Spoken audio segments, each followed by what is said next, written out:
Assalamualaikum warahmatullahi wabarakatuh. Hello everyone, welcome back to my channel. Saya Reza Septiana Nurul Hidayah dengan NIM 2032111036 dari kelas B, jurusan Biologi, angkatan 2021, Fakultas Pertanian, Perikanan dan Biologi, Universitas Bangka Belitung. Baiklah teman-teman, pada kesempatan kali ini saya akan memaparkan dan menjelaskan materi mata kuliah Pendidikan Kewarganegaraan dan sebagai dosen pengampu, yaitu yang terhormat kepada Ibu Khadijah S.Ikom M. Han. Nah, pada kesempatan kali ini saya akan memaparkan materi tentang harmoni, kewajiban, dan hak warga negara. Oke teman-teman, langsung saja, let's get started. Harmoni hak dan kewajiban negara dan warga negara.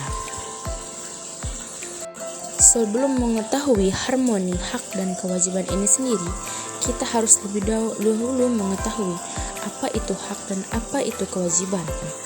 Menurut KBBI atau Kamus Besar Bahasa Indonesia, hak merupakan suatu hal yang benar, milik, kepunyaan, kewenangan, kekuasaan untuk berbuat sesuatu karena telah ditentukan oleh undang-undang dan aturan, kekuasaan yang benar atas sesuatu atau untuk menuntut sesuatu derajat atau martabat. Kemudian kewajiban. Kewajiban menurut KBBI atau Kamus Besar Bahasa Indonesia merupakan suatu yang wajib dilaksanakan, keharusan atau sesuatu hal yang harus dilaksanakan. Kemudian banyak sekali hak dan kewajiban menurut pendapat para ahli, yaitu contohnya Profesor Dr. Noto Negoro. Beliau mengatakan bahwasannya hak adalah kuasa untuk menerima atau melakukan sesuatu yang semestinya diterima atau dilakukan melulu oleh pihak tertentu dan tidak dapat dilakukan oleh pihak lain manapun juga, yang pada prinsipnya dapat dituntut secara paksa olehnya. Kemudian beliau juga mengatakan, kewajiban ini wajib adalah beban untuk memberikan sesuatu yang semestinya dibiarkan atau diberikan oleh pihak tertentu, tidak dapat oleh pihak lain manapun, yang pada prinsipnya dapat dituntut secara paksa oleh yang berkepentingan. Kewajiban dengan demikian merupakan sesuatu yang harus dilakukan, jadi harus dilaksanakan. Selanjutnya ada juga menurut Curzon. Curzon ini membagi hak menjadi 5 kelompok, yaitu yang pertama hak sempurna. Hak sempurna ini merupakan hak yang dapat dipaksakan melalui hukum. Yang kedua, hak utama. Hak utama ini adalah hak yang diperluas hak-hak tambahan. Yang ketiga, hak publik. Hak publik adalah hak yang dimiliki masyarakat. Yang keempat, hak positif. Hak positif adalah hak yang melakukan perbuatan tertentu. Dan yang terakhir yaitu hak milik. Hak milik ini adalah hak yang berhubungan dengan barang atau kedudukan. Kemudian, Curzon juga membagi 5 kelompok kewajiban. Yang pertama yaitu kewajiban mutlak, kewajiban diri sendiri. Yang kedua, kewajiban publik, yaitu kewajiban mematuhi hak publik. Yang ketiga, kewajiban positif, yaitu kewajiban menghendaki dilakukan sesuatu. Yang keempat, kewajiban umum. Kewajiban umum ini berlaku untuk umum. Dan yang terakhir yaitu kewajiban primer, kewajiban yang tidak timbul dari perbuatan melawan hukum. Selanjutnya, hak menurut Sri Janti. Hak merupakan unsur normatif yang berfungsi sebagai pedoman perilaku, melindungi kebebasan, kekebalan, serta menjamin adanya peluang bagi manusia dalam menjaga harkat dan martabatnya. Kemudian John Locke juga mendefinisikan kewajiban asasi manusia, yaitu sebagai sesuatu yang berasal dari Tuhan dan memiliki sifat yang mutlak. Antara hak dan kewajiban ini memiliki hubungan yang tidak dapat dipisahkan. Menurut teori korelase, adanya hubungan timbal balik antara hak dan kewajiban ini. Hak adalah segala sesuatu yang kita dapatkan setelah kita melakukan kewajiban, sedangkan kewajiban adalah segala sesuatu yang harus dilakukan dengan penuh tanggung jawab. Kemudian, menurut saya, Hak ini adalah sesuatu yang sudah ada sejak kita dalam kandungan. Contohnya seperti saat kita dalam kandungan ini, kita berhak untuk hidup, kita berhak untuk dilahirkan. Kemudian kewajiban. Nah, kewajiban ini merupakan sesuatu yang menjadi keharusan kita, sesuatu yang harus dilaksanakan dan bersifat wajib. Selanjutnya, mengapa diperlukan harmoni kewajiban dan hak negara dan warga negara Indonesia? Harmonisasi hak dan kewajiban diperlukan dalam kehidupan berbangsa dan bernegara, karena hak dan kewajiban ini merupakan wujud dari hubungan warga negara dengan negara ini sendiri, yang sifatnya memiliki sifat timbal balik. Aturan hak dan kewajiban warga negara dan negara Indonesia juga diatur dalam Undang-Undang Dasar Negara Republik Indonesia tahun 1945 pada pasal 27 sampai 34.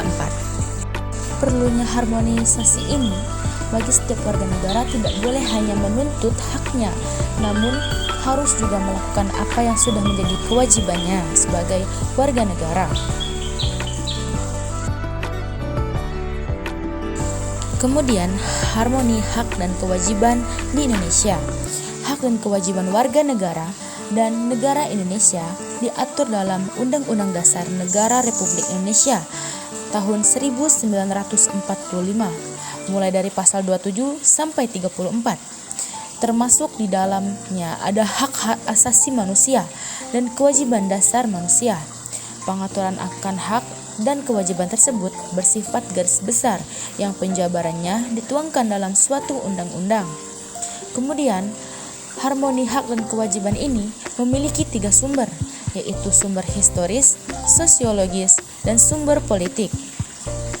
Pada sumber historis ini, perjuangan menegakkan hak asasi manusia terjadi di dalam dunia barat, Eropa, dilakukan oleh John Locke, yang kemudian selanjutnya berkembang, dan perkembangan tersebut ditandai dengan adanya 3 peristiwa penting di dunia barat, yaitu Magna Carta pada tahun 1215, kemudian Revolusi Amerika pada tahun 1276, dan Revolusi Perancis pada tahun 1789.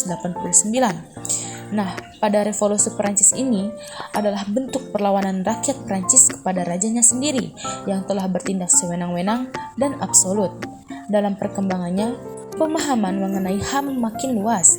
Sejak permulaan abad ke-20, konsep hak asasi berkembang menjadi 4 macam kebebasan, yaitu the four freedom yang biasa kita sebut. Dan konsep ini pertama kali diperkenalkan oleh Presiden Amerika Serikat, yaitu Franklin D. Roosevelt. Keempat macam kebebasan itu meliputi antara lain, yaitu yang pertama, kebebasan untuk beragama atau freedom of religion. Yang kedua, kebebasan untuk berbicara dan berpendapat, yaitu freedom of speech. Yang ketiga, kebebasan dari kemelaratan, yaitu freedom from want. Dan yang terakhir yaitu adalah kebebasan dari ketakutan, yaitu freedom from fear. Selanjutnya, sumber sosiologis. Negara kesatuan akan dapat bertahan lebih kokoh atas landasan pengelolaan pemerintahan yang menjamin keseimbangan antara pemenuhan prinsip kebebasan, kesetaraan, dan persaudaraan yang berlaku bagi segenap warga dan elemen kebangsaan. Karena jika tidak begitu, sumber terjadinya berbagai gejolak dalam masyarakat, yaitu akibat munculnya kebencian sosial budaya tersebut, yang biasa kita sebut dengan socio-cultural animosity. Kemudian sumber politik. Sumber politik ini yang mendasari dinamika kewajiban dan hak negara dan warga negara, yaitu proses dari hasil perubahan Undang-Undang Dasar Negara Republik Indonesia tahun 1945 yang terjadi pada era reformasi. Hal tersebut terbukti adanya perubahan dalam rumusan pasal-pasal Undang-Undang Dasar Negara Republik Indonesia melalui proses amandemen dan juga perubahan undang-undang yang menyertainya. Jadi pada abad ini Indonesia sekarang melakukan harmoni hak dan kewajiban Indonesia ini melalui sumber politik, yaitu dari Undang-Undang Dasar Negara Republik Indonesia tahun 1945. Selanjutnya, pengimplementasi harmoni hak dan kewajiban negara dan warga negara. Pada pengimplementasian ini, menurut pasal 28C ayat 1, bahwa semua warga negara berhak mendapatkan pendidikan menurut pasal tersebut.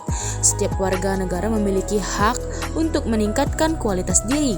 Tidak ada yang bisa menghalangi seseorang untuk mendapatkan pendidikan agar kualitas hidupnya meningkat.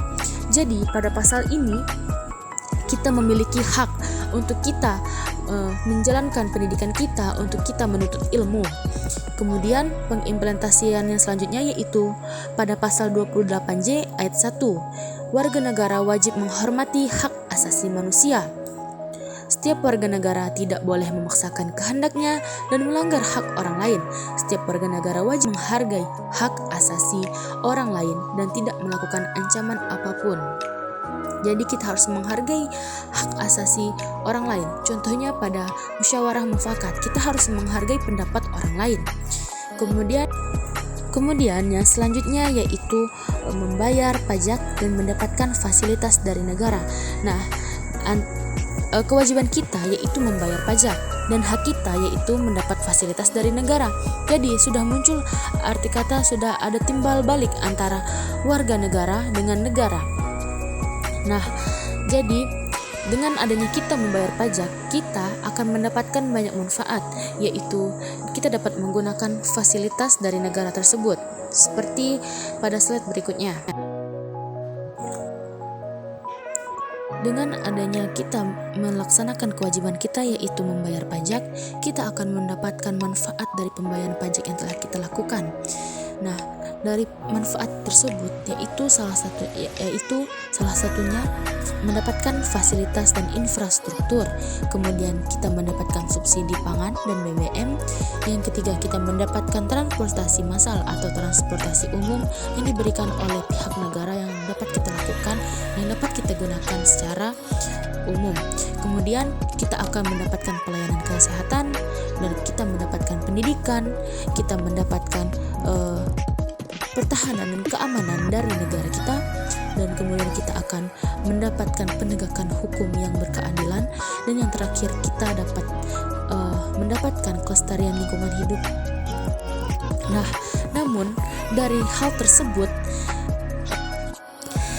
dengan adanya hubungan antara kewajiban dan hak akan muncul rasa timbul balik. Namun dari hal tersebut kita juga harus mengetahui batas antara hak dan kewajiban ini. Contohnya, setiap orang memiliki hak untuk memeluk suatu agama. Hak ini harus dibatasi pada dirinya sendiri. Tidak boleh ada warga negara yang memaksa orang lain untuk memeluk agama seperti yang dia pilih. Warga negara lain juga memiliki hak yang sama untuk memilih sendiri agama mereka. Kemudian tidak hanya hak, kewajiban juga perlu dibatasi melalui Undang-Undang Dasar 1945. Setiap warga negara memiliki tanggung jawab yang sudah diatur dalam Undang-Undang Dasar 1945. Nah, lakukan saja apa yang sudah menjadi kewajiban dan tanggung jawab kita. Jangan melampaui batas dan melakukan hal-hal yang seharusnya tidak kita lakukan. Nah, jadi setiap warga negara tidak boleh hanya menuntut haknya, tapi juga harus melakukan apa yang sudah menjadi kewajibannya. Meskipun demikian, dengan adanya hubungan hak dan kewajiban negara dan warga negara yang menimbulkan rasa timbul balik antara keduanya, maka akan memunculkan harmonisasi, akan memunculkan hubungan yang baik antara warga negara dan negara. Jadi hak dan kewajiban warga negara ini sangat diperlukan dan sangat-sangat baik untuk kita laksanakan. Kita harus melaksanakan kewajiban kita dan kita harus mendapatkan hak kita. Dan itulah penjelasan materi tentang harmoni, hak dan kewajiban negara dan warga negara.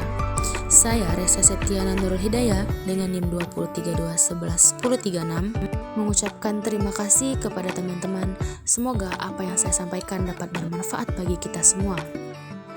Apabila ada salah kata dalam penyampaian saya mohon maaf. Kepada Allah saya mohon ampun. Saya akhiri. Wassalamualaikum warahmatullahi wabarakatuh.